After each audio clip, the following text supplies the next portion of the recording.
اللہم صلی علی محمد وعلی آل محمد کما صلیت علی ابراہیم وعلی آل ابراہیم انک حمید مجید۔ اللہم بارک علی محمد وعلی آل محمد کما بارکت علی ابراہیم وعلی آل ابراہیم انک حمید مجید۔ الحمدللہ وکفی وسلام علی عبادہ الذین اصطفی، اما بعد فاعوذ باللہ من الشیطان الرجیم، بسم اللہ الرحمن الرحیم۔ شہر رمضان الذی انزل فیہ القرآن ھدی للناس وبینات من الہدی والفرقان، صدق اللہ العلی العظیم۔ قالوا سبحانک لا علم لنا الا ما علمتنا انک انت العلیم الحکیم۔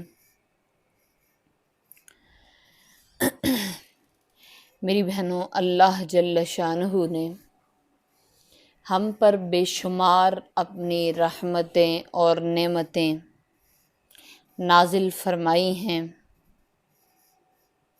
چونکہ ہم مسلمان ہیں، اس لیے سب سے بڑی نعمت تو ایمان والی نعمت ہے،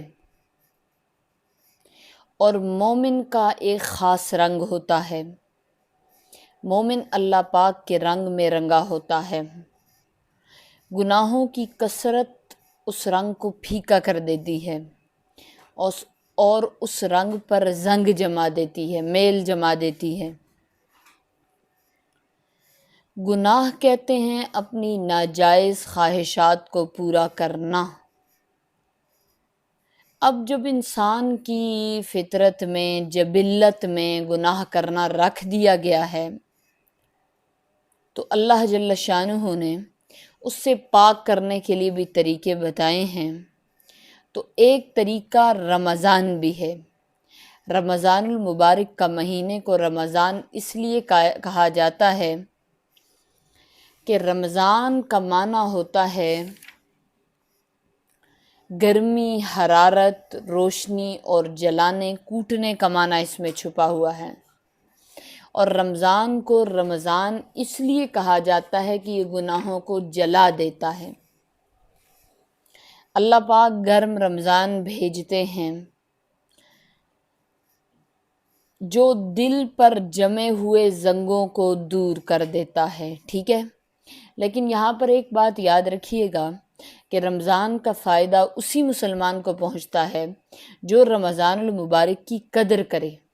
اگر رمضان المبارک کا مہینہ آ جائے، بندہ قدر نہ کرے، تو پھر تباہی ہوتی ہے انسان کی۔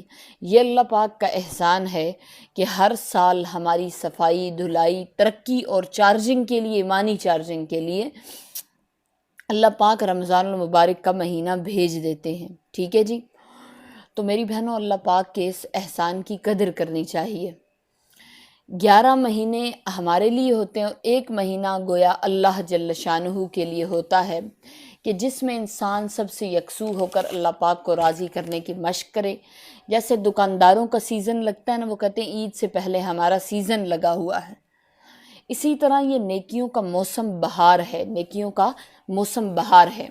اب اس ماہ مبارک کے شروع ہونے میں چند دن باقی ہیں، ہمیں چاہیے کہ ابھی سے اس کے لیے تیاری شروع کر دیں۔ اور تیاری شروع کرنے کے لیے کرنا کیا ہوگا؟ اس کے لیے 2 کام کرنے ہوں گے۔ نمبر 1، احتیاط۔ کس چیز سے احتیاط؟ اس بات کی احتیاط کہ تمام گناہوں سے بچنا ہے۔ نمبر 2، اہتمام کرنا ہے۔ کس بات کا اہتمام کرنا ہے؟ کہ زیادہ سے زیادہ نیک کام کرنے ہیں، عبادات، اطاعت اور فرما برداریوں میں مشغول ہونا ہے۔ اگرچہ سال کے تمام اوقات میں جب بھی اللہ جل شانہ کی فرما برداری کی جائے، اس کے بدلے میں انسان کو نوازا جائے گا، لیکن اس بابرکت مہینے کے متعلق ارشاد گرامی ہے۔ ارشاد فرمایا کہ یہ میرا مہینہ ہے اور اس کا صلہ میں خود دوں گا۔ اب اس حدیث مبارکہ کی وضاحت کچھ اس طرح ہے کہ اللہ علیم و خبیر اپنی شان کے مطابق انسان کو بے حد و حساب اجر سے نوازے گا۔ اب دیکھیں، جب بندہ گناہوں سے بچے گا، تو گناہوں سے بچنے کا فائدہ یہ ہوگا کہ اپنے مربی رب العالمین کے ساتھ تعلق مضبوط ہوگا۔ ناپاکی اور گندگی کے ساتھ انسان اللہ جل شانہ کا قرب حاصل نہیں کر سکتا ہے۔ نمبر 2، جب نیک اعمال کرے گا تو یہ بھی قرب الہی کا سبب بنیں گے، اور گزشتہ گناہوں پر ندامت اختیار کرتے ہوئے بارگاہ خداوندی میں اپنے آپ کو پیش کر دینا بھی موجب قرب ہوگا۔ میرے خیال سے بات سمجھ آ گئی ہوگی کہ احتیاط بھی ہو گناہوں سے، اہتمام بھی ہو عبادت کا، اور پھر بندہ اللہ جل شانہ کا قرب حاصل کر لے گا۔ پھر چند خاص گناہ ہیں جن سے بچنا ضروری ہے۔ نمبر 1، شرک۔ اگرچہ مسلمان مشرک نہیں ہوتا، لیکن اسباب کے سامنے اپنے آپ کو جھکا دینا یہ بھی شرک کی ایک قسم ہے، یعنی اسباب کو مؤثر حقیقی سمجھ لیا جائے کہ اسباب ہی سب کچھ ہیں۔ نمبر 2، کینہ پروری، یعنی ایک مسلمان کو دوسرے سے دل میں کھوٹ ہو۔ ایسے شخص کے متعلق فرمایا گیا کہ رمضان کی برکات سے، شب قدر کے انوار و تجلیات سے یہ محروم رہے گا، اس لیے رمضان کے آنے سے پہلے ایک دوسرے کو معاف کر دیجئے۔ اور دوسری بات یہ ہے کہ نور عبادت کا زوال بھی اس کے ساتھ آتا ہے۔ اور کون کون سی چیزوں کے ساتھ نور عبادت کا زوال آتا ہے؟ فضول باتوں سے، لغویات میں پڑھنے سے نور عبادت ضائع ہو جاتا ہے، یعنی عبادت کی جو حلاوت، جو لذت انسان کو اللہ جل شانہ کی طرف سے ملتی ہے وہ ختم ہو جاتی ہے۔ لغو باتیں ہوتی کیا ہیں؟ تو سمجھ لیجیے کہ جیسے فضول قصے، بے فائدہ کسی کا تبصرہ، سیاسی امور پر تبصرے، خاندان کی باتیں، چونکہ ان میں غیبت کا احتمال زیادہ ہوتا ہے، اس لیے ان تمام سے منع فرمایا گیا ہے۔ ٹھیک ہے جی۔ رمضان میں 2 عبادات اہمیت کی حامل ہیں، بہت زیادہ اہمیت کی، اگرچہ تمام عبادات اہم ہیں۔ نمبر 1، نمازیں۔ نماز میں سب سے پہلے فرائض ہیں، پھر نوافل ہیں۔ نمبر 2، کثرت تلاوت، اور تلاوت کلام پاک کئی عبادات پر مشتمل ہے۔ تلاوت ایک کام ہوتا ہے نا، لیکن اس پر بہت سارے اجر مرتب ہوتے ہیں۔ نمبر 1، دل میں عقیدت، عظمت و محبت ہو، یہ دل کی عبادت ہے، یعنی قرآن پڑھ رہا ہے، دل میں اللہ پاک کی عظمت بھی ہے، عقیدت و محبت بھی ہے، تو یہ دل کی عبادت ہے۔ نمبر 2، زبان پڑھتی ہے، یہ زبان کی عبادت ہے۔ نمبر 3، کان سنتے ہیں، یہ ان کی عبادت ہے۔ نمبر 4، آنکھیں زیارت قرآن کر کے اس کا ثواب حاصل کر لیتی ہیں۔ تو کتنی عبادات کا میری بہنوں رمضان میں ہمیں قرآن کریم کی تلاوت سے ثواب مل گیا۔ ٹھیک ہے۔ استقبال رمضان کے متعلق نبی پاک صلی اللہ علیہ وآلہ وسلم کا خطبہ جو احادیث کی کتب میں موجود ہے، حضرت سلیمان رضی اللہ تعالیٰ عنہ کہتے ہیں کہ نبی پاک صلی اللہ علیہ وآلہ وسلم نے شعبان کی آخری تاریخ میں ہمیں واعظ دیتے ہوئے ارشاد فرمایا، اے لوگوں، تمہارے اوپر ایک مہینہ آ رہا ہے جو بہت بڑا مہینہ ہے، بہت مبارک مہینہ ہے۔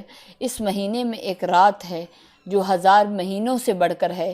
اللہ جل شانہ نے اس کے روزے کو فرض فرمایا ہے اور اس کی رات کے قیام کو ثواب کی چیز بنایا ہے۔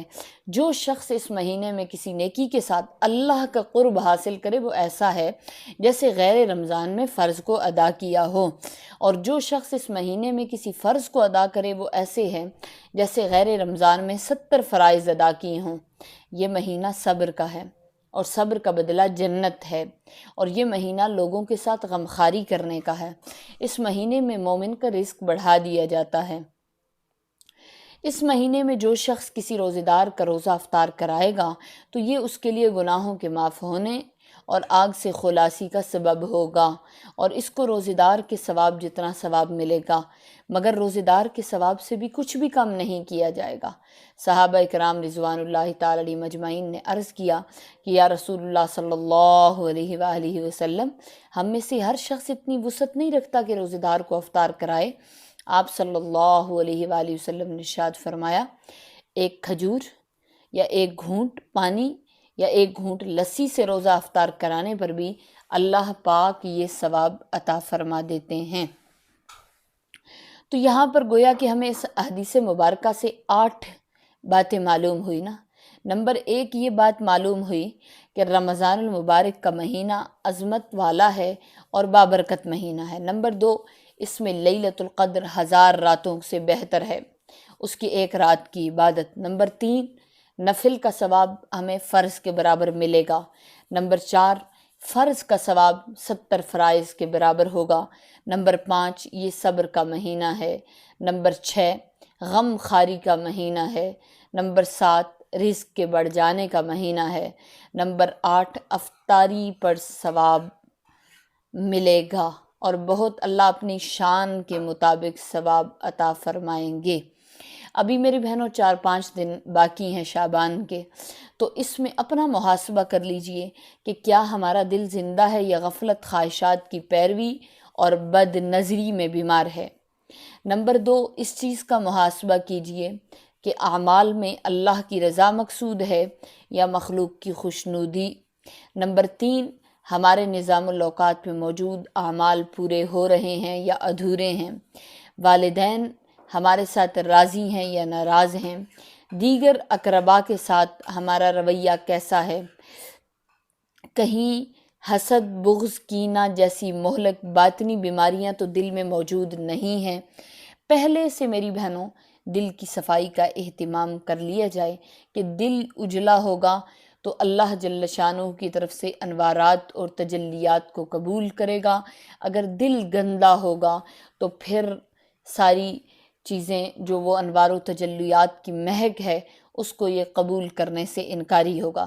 یہاں پر میری بہنوں ایک بات یاد رکھیے گا کہ دیکھیں یہ نورانی علم ہے، دین کی بات، دین کا علم یہ نور ہے۔ اللہ پاک نے قرآن کریم میں ارشاد فرمایا کہ جبرائیل علیہ السلام قرآن لے کر آتے ہیں، نزلہ علی قلبک، یہ آپ کے دل پر اتارتے ہیں، یعنی کانوں سے سننا نہیں ہے، دل کا براہ راست دل سے تعلق ہے۔ تو گویا کہ اس علم کو دل قبول کرے گا، اور دل کی مثال ایسے ہے جیسے آسمان کے نیچے کوئی برتن اگر اوندھا رکھ دیا جائے تو تیز بارش بھی کارآمد نہیں ہوا کرتی، اور اگر برتن سیدھا ہو تو پھوار بھی اس کے لیے کافی ہوتی ہے۔ اللہ جل شانہ ہمارے دلوں کو ہدایت کے قبول کرنے کا ذریعہ فرمائے۔ جیسے نبی پاک صلی اللہ علیہ وسلم نے دعا بھی مانگی ہے کہ یا مقلب القلوب ثبت قلبی علی دینک، کہ اے دلوں کو پھیرنے والے رب اللہ، تو میرے دل کو اس اپنے دین کے لیے ثابت قدم فرما دے۔ وآخر دعوانا الحمد للہ رب العالمین۔